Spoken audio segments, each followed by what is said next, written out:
Oh, welcome back to episode 59 of In the Flat podcast. This week it's just me, Jordan Schultz, and Jess Sabin. Tony right now has the stomach flu. I guess the stomach bug is going around. I know Jess. You said you had it in your house this past weekend. So Yep. everybody out there, stay healthy. Try not to get sick. But we have some crazy updates. From last week. A lot of upsets. A lot of things happening. But we'll start off with some news. Not a lot of news going around, but just some heartbreaking news coming out of Virginia, University of Virginia. The three Virginia football players that were shot and killed this past weekend, Sunday night. It's just hard to see, hard to hear about. I know that today the AD had a press conference talking, and they asked about the games the game this weekend, and they are not 100% sure what they're going to do yet. They're going to talk to their team, talk to the coaches, and fully figure out if they're going to cancel the game. But I know I've heard a lot of other sports have canceled their events this past week uh, because of this. So I know Jesse probably don't have a lot to say on it, but any thoughts on this? I mean, again, thoughts and prayers go out to the team, the families, obviously. Um, I think on top of the three that were killed, I do believe I saw something about a couple others being injured as well. Though I believe they have a suspect in custody who was also a former football player. So there allegedly there's connections there, but just mainly not much to say. It's Yeah, a tragedy. It should never happen, but here we are. yeah. And here our family in the flat, we're sending our thoughts and prayers to the families of the three players, and also the football team. It's a tragic thing. Um, but let's get off the hard news, and Hmm. let's lighten it up a little bit with last weekend. Like I said, a lot of upsets, a lot of teams we thought would win, lost. A lot closer games than we thought there would be, things like that. So let's kick it off with the Alabama versus Ole Miss. Alabama won this game 30-24. Um, Jess, any thoughts? Anything from this game that you thought was, you know, different than what we thought, or anything like that? I mean, you and I picked Alabama last week. Tony was the only one who went with Ole Miss, if I'm not mistaken, and I thought Alabama was going to run away with this game a little bit more than they did. They really just kind of took control in the second half. They held Ole Miss to just 7 points the entirety of the second half. So, you know, uh, everyone talking about, oh, the Alabama dynasty is over. Oh, Nick Saban, his reign of terror on the SEC is over. Alabama's always going to find ways to win. They just have too much talent. Statistically, Bryce Young didn't really blow you away 21 of 33, 209 yards, but he did have three touchdowns. But it's Alabama. They always seem to find ways to win. I mean, just look at what it took to beat them. Tennessee, last second field goal after Alabama had to miss one of their own. And then LSU had to go for two in overtime just to try and avoid what happened to Auburn last year. So Alabama, still a tough out no matter what. Oh yeah, definitely a tough out. Looking at the stats, you know, um, the only thing I can see hurting Alabama is their defense, and it's been that way all season. Um, they let Ole Miss's running back have 135 rushing yards. They had Ole Miss had a receiver with 123 rushing yards. So Alabama's defense this year looks so down and out, and their offense, until they are down, doesn't really turn it around lately against these big teams. Texas, it was they were down and they came back. You got all these games that they came back to. Tennessee was up by big early, and then they came back. So you know offensively, it's like they have to get something going early, and it doesn't seem like they get it going early. I mean, But it just feels like a reload year for them rather than a rebuild or that they're truly down. Like they're gonna have like the most 5 stars coming in next year. So it's sure this might be a down year but all the talk about how the dynasty's dead, I'm so far away from being ready to say that. Oh yeah, definitely. It has to be a couple years out. They were just in the national championship game last year. Yeah, they lost, but they were in it. Mm-hmm. So things like that. People just want Nick Saban. People want Alabama done being at top, but I can see them being in the top 10 for the next couple of years still.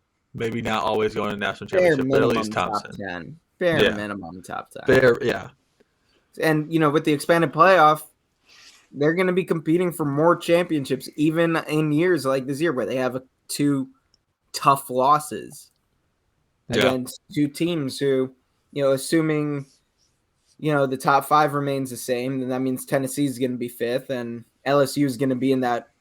I think they might push them up to 6th now with Oregon's loss. So everybody's getting ahead of themselves.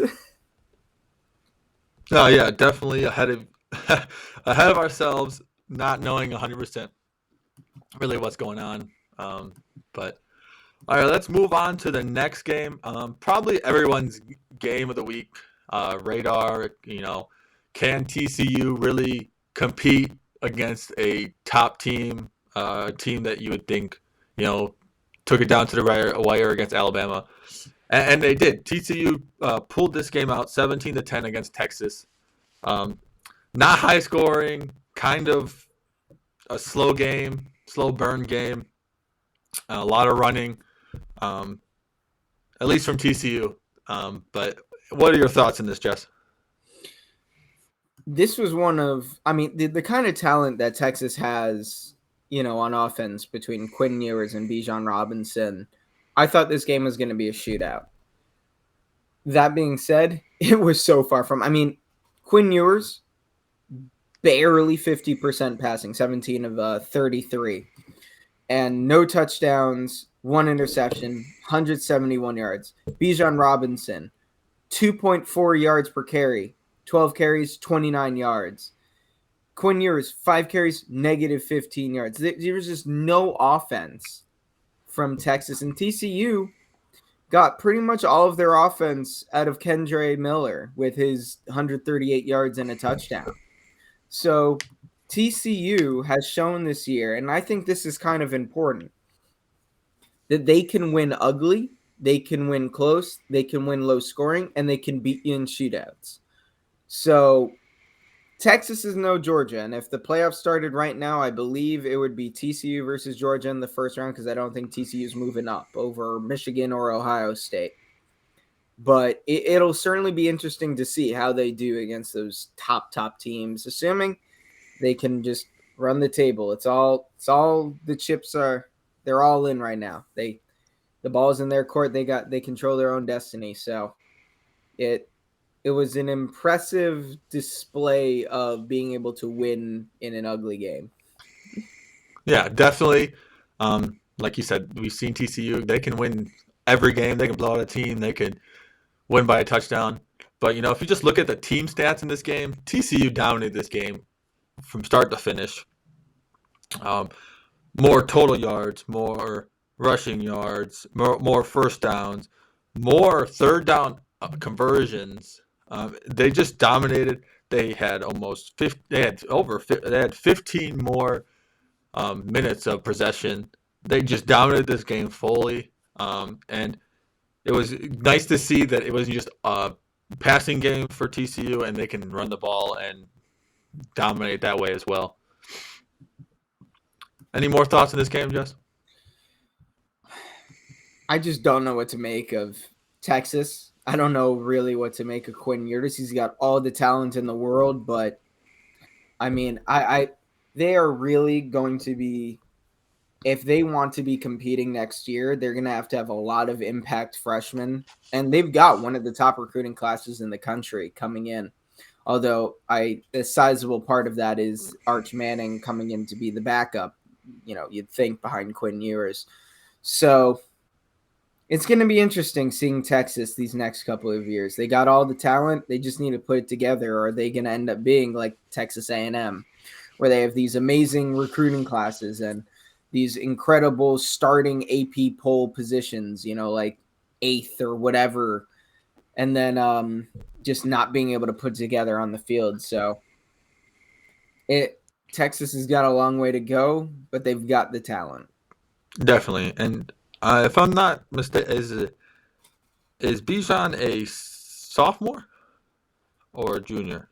Junior, I think, because He's a either junior. way, he's being projected to go in this year's draft, so they're going to be losing him.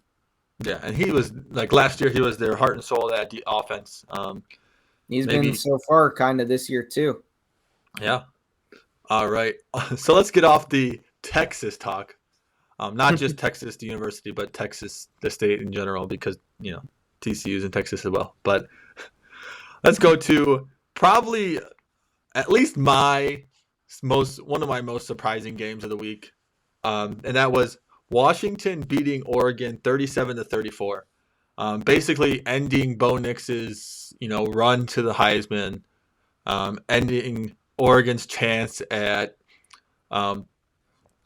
either even making the college football playoffs, and kind of it's wide open for USC, the only team in the Pac-12 that basically can make the college football playoffs right now. So, what are your thoughts in this game, Justin? I was really shocked. I thought Oregon at home. We've seen what kind of turnaround this team has done since week 1, but they could not do anything to stop Michael Penix. 26 of 35, 408 yards, 2 touchdowns, added another 20 yards on the ground. It was just, he kind of just picked them apart, and Bo Nix had a very solid game himself. Marquise Irving and Noah Winnington both had over 100 yards rushing for Oregon. But at the end of the day, it just came down to Washington got the last laugh. It kind of just became one of those, neither defense is really going to be able to do much to stop the other, but Washington they got the last laugh there. It was very shocking for me because I've been high on Oregon's defense all year, just to see them kind of picked apart like that. But I mean, it's college football. It feels like nothing is ever predictable. Oh, definitely not. You can never predict anything right now, especially this year. I would not begin if you told me TCU was going to be in the college football playoff talk at week 11. I would have told you crazy in the beginning of the year. But this game, if you look at the play-by-play, the first quarter or the first half, Washington's up 13-10. Oregon ends the quarter on a missed field goal. They fumbled the first half. In the second half, if you really go down, it was touchdown. The drive, besides a down at the end of game and an interception, every other drive the second half was a touchdown or at least a field goal. But this game would have been decided, I think, earlier. Like I said, the end of the second half, Oregon missed the field goal, would have been tied 13-13. And then, for whatever reason, Oregon went for it on 4th and 1 at the 34-yard line at a tie game. Just punted away. That's what kind of lost them the game right there. That was their only 4th down fail the entire game. They were 3 for 3 going into that. I mean, if I told you that Oregon was going to have 592 total yards, 313 yards rushing, have 9 more first downs, go 3 for 4 on 4th down, have 22 more plays, and have almost 9.5 more minutes of time of possession. Like, you'd think Oregon would have won this game handedly. But nope. I mean, Washington averaged on Oregon's defense 9.5 yards of play. That is nearly a first down every play. Like, Jesus. It was just one of those weeks. I mean, it was a hell of a game, though. Yeah. I mean, Oregon, it was the Oregon game to lose. I think that fourth down play in their own end of the field, and then the missed field goal, and just things like that kind of really hurt them. And I think, like you said, right when you started off, they just couldn't stop Michael Penix Jr. Over 400 passing yards. He did everything this game. Their receivers were great. Running, wasn't bad. They didn't run that much, but when they did, they got big chunks. So it just looked like Oregon and Washington were really close skill-wise, and Washington just kind of had a better day offensively than Oregon did. It's just one of those days, man. It was one of those days. So let's jump to, I think, Tony's upset of the week. I know I picked LSU. You picked LSU. LSU squeezing it out against Arkansas, 13-10. If you did not watch the last drive for Arkansas, LSU's defense showed up tremendously. I'm pretty sure it was a fumble at the end of the game. It was an incredible game. So, what are your thoughts on this game, Jess? Anything? I know it was a low-scoring game. Another low-scoring game. LSU's offense was entirely reliant on Josh Williams, it felt like. He was the only one really doing anything. I mean, Jaden Daniels, 8 for 15, 86 yards, and a pick. So, this is not a good look for LSU if they were really trying to make a push for the playoff, which I don't know how they'd get in outside of just being the SEC champ, because this was not an impressive win, I'd say. But defense showed up, did what it had to do, but not a great game from LSU. Yeah, definitely not a great game for LSU. Not a really great game for Arkansas.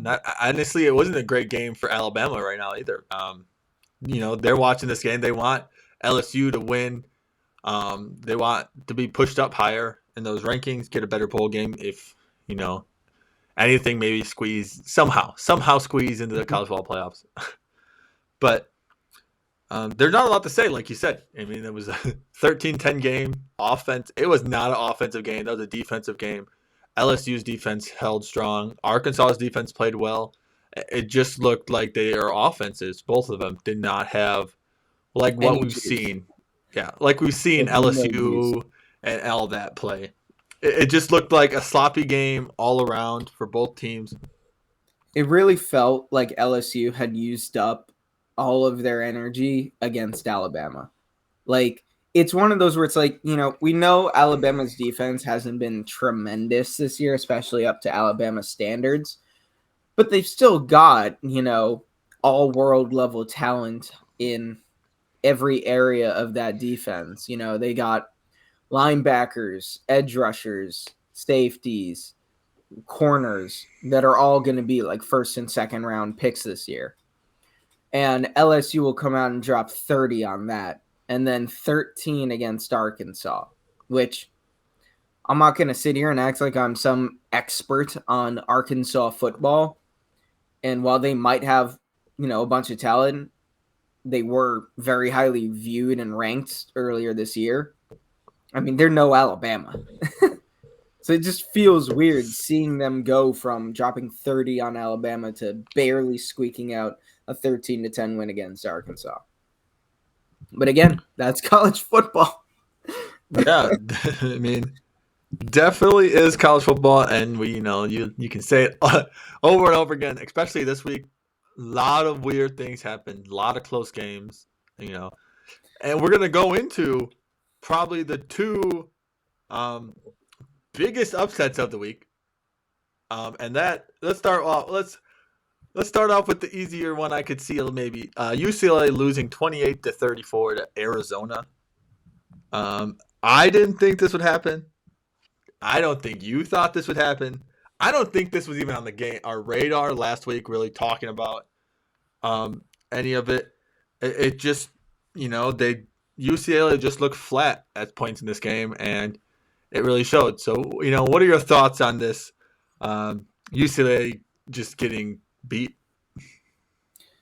I mean, they got off to such a slow start, dropping down 14-0 in the first, scraping back to make it 21-14 at the half, and then tying it up at in the third quarter. But at the end of the day, it was just, I guess, a little, they were able to claw their way back into it, but, I mean, it's just a bad look for the Pac-12 this week. It's just, now a 4-6 Arizona Wildcats team dropping 13 just to close it out in the final quarter there. I mean, I hadn't even heard of this guy, Jaden DeLaura, Arizona's quarterback, 22 of 28, 315 and 2 touchdowns. Wow. Michael Wiley, Arizona's running back, 4.6 a carry, 21 for 97 yards and a touchdown. 9 receptions for Jacob Cowing, 118 yards. I mean, Arizona just kept with them. I mean, UCLA's ground game was very efficient. 181 yards, 7.5 per carry, 3 touchdowns for Zach Charbonnet. But, I mean, I don't think we previewed this game. No, we did. Like I said. Afterthought. No, yeah.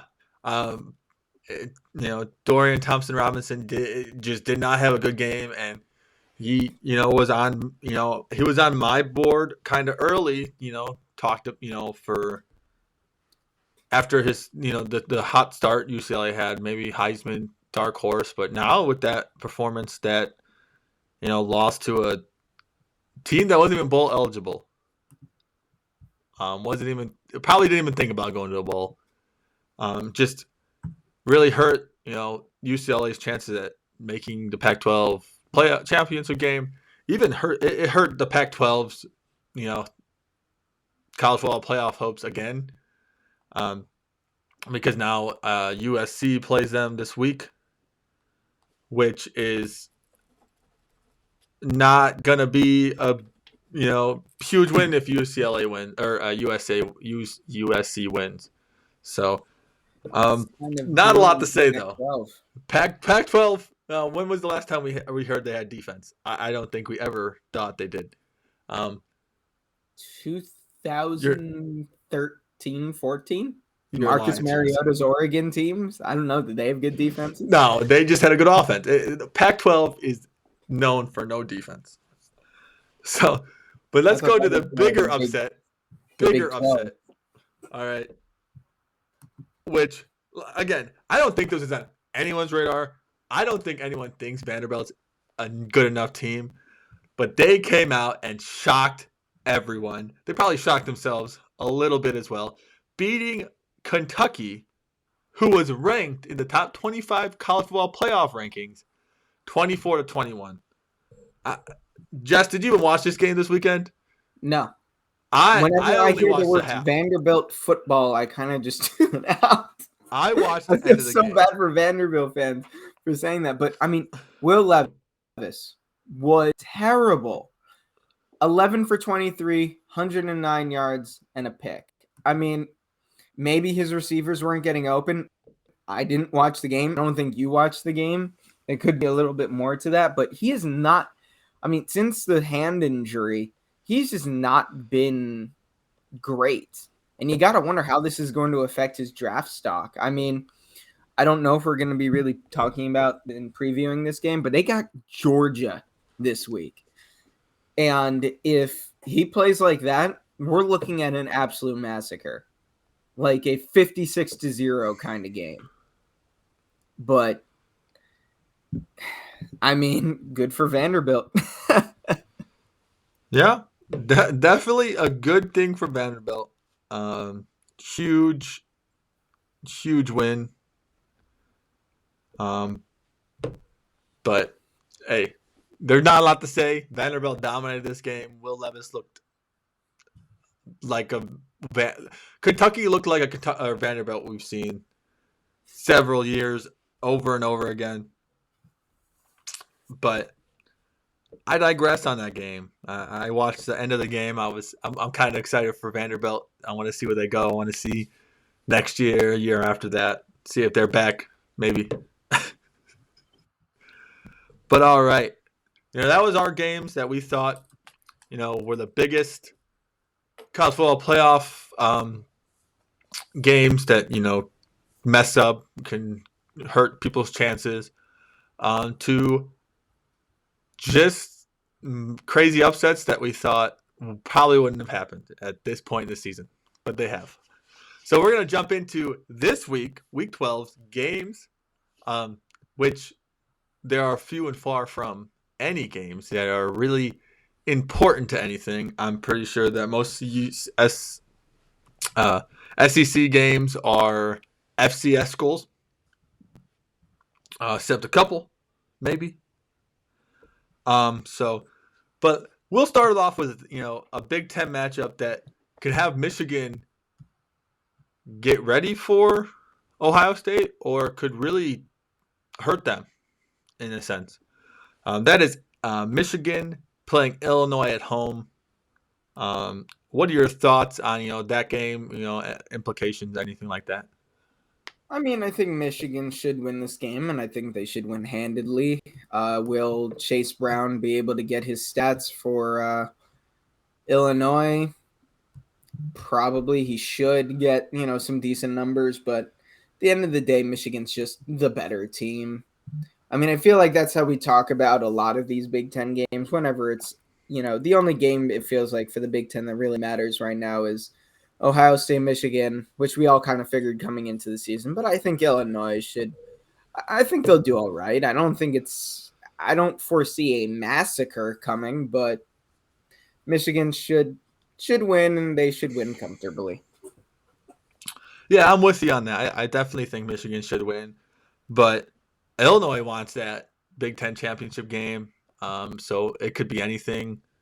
Illinois also knows how to play in the snow, and I don't think anyone really has found a way to stop Chase Brown. Like, no one's really stopped Blake Corum, but no one's really stopped Chase Brown. Last week, I think Purdue was the only team that stopped him and had 100 yards. I think he had 98. He's still number one in rushing yards, so I think it's going to be a lot closer than a lot of people think, but I think Michigan's going to pull it out just because it's at home, a big Big Ten game, and really could knock Illinois' chances of making the Big Ten championship game with this loss. But not a lot to say. I think everyone has Michigan winning this game. I think they're 18-point favorites in this game. So I definitely think Michigan's going to be able to pull this one out comfortably, like you said. Another game this week, which honestly, it's something for the Pac-12 championship game, maybe. Implications for that, implications for a good bowl game, but neither of these teams have a chance at making college football playoffs. So that is Utah versus Oregon at Oregon. And I know last year Utah manhandled Oregon almost 2 weekends in a row. I think it was a weekend in between the two manhandles. They played them. I think they played them week 12 or week 13 last year, and then they played them in the Pac-12 championship and just destroyed them. So, what are your thoughts on this Pac-12 matchup? I don't really have much to say. A lot of the excitement around it is kind of gone now with Oregon having lost, and kind of dooming themselves. But I think Oregon should still win. I think they'll bounce back.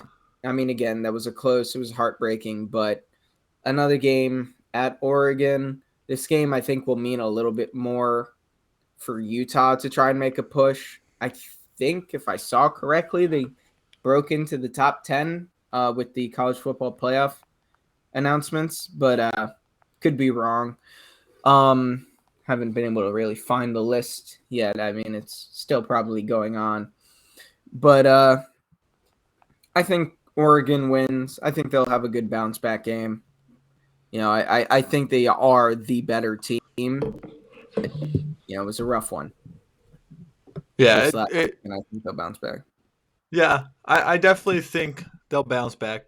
And I know you just talked about the college football playoffs. We're just to inform everybody listening that we're not going to be talking about the college football playoff rankings just because we, recorded this earlier. The rankings are a little later this week because there's a basketball game on ESPN. So just putting out there. Read what I saw there. I guess that was a projection.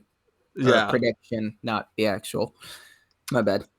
No, you're good. So now let's go going on at this time. Yeah. Now let's go to probably I think the only game that the SEC plays SEC that are ranked as of right now. Georgia versus Kentucky. I don't see Georgia losing to Kentucky after Kentucky just lost to Vanderbilt. I think it's going to be a 42-7 maybe. I don't think Will Levis is going to bounce back. What do you think? Yeah, as I said earlier, it's I was so high on him coming into the year. I thought he was going to be great. He has all the intangibles, but I don't know what's happened to him. Like you said, 42-7, 56-3. It's not going to be a good weekend for Kentucky fans. Definitely not. Good second weekend. They already had one bad weekend, and now they go into a Georgia team that's rolling. So I feel bad for them, but do I really? No. so like I said, the slate of games this week are few and far from good. So the next game is Ohio State, Maryland. I know Ohio State's going to win. If there's snow or rain or wind, I don't know anymore. But I got Ohio State winning this game comfortably. I don't think Maryland's really offense has clicked like last year and early in the season. So what do you think, Jess? Maryland's got a lot of talent, surprisingly. I mean, they have a relatively deep receiving room, and they got Tua's brother there at quarterback. But I don't see them winning. I mean, like you said, if it's raining or it's snowing, maybe they got a puncher's chance, just because Ohio State has shown they can get off to slow starts. They haven't been great in those conditions. Just look at the Northwestern game. But I think Ohio State's gonna win this game fairly comfortably. Kind of similar to the Michigan-Illinois game. Like, Maryland might put up a little bit of a fight. They got some talent, but at the end of the day, only one team matters to Ohio State and only one team matters to Michigan. And that's Ohio State and Michigan. So pretty much. Yep. Right now it's who wants it more, Ohio State or Michigan, and who can finish the season strong. And like we know, they play each other next week. So we'll talk about that in depth next week because that's probably the biggest game of the week and probably the biggest implications for a lot of things. Oh, yeah. So we got one more game. And, I mean, it would have been different talking about it now if UCLA won against Arizona convincingly. But it's USC versus UCLA, another big Pac-12 implications for a lot of things. But I see USC winning this game comfortably. I think UCLA has slowed down a lot since they went undefeated early. And that big loss to Arizona really probably is going to hinder their spirits. So what do you think on this game, Jess? I know we didn't really talk about covering this game, but I think it's still important. I have mixed feelings about this game because USC's defense has been suspect when they've played good teams this year. UCLA has been a bit more well-rounded. That being said, USC's got the combination of Adamson and Williams. They've got the better coach with Lincoln Riley. Well, actually, no. UCLA's got what's his name? Chip Kelly. Chip Kelly. for some reason, I was gonna say Chip Kelly. I'm like, wait, that's wrong. But I'm like, no, that's right. So, so the all things being equal, I honestly that coaching thing is a bit of a break. But I mean, they let Cal drop 35 on them, and Cal's been okay this year. But I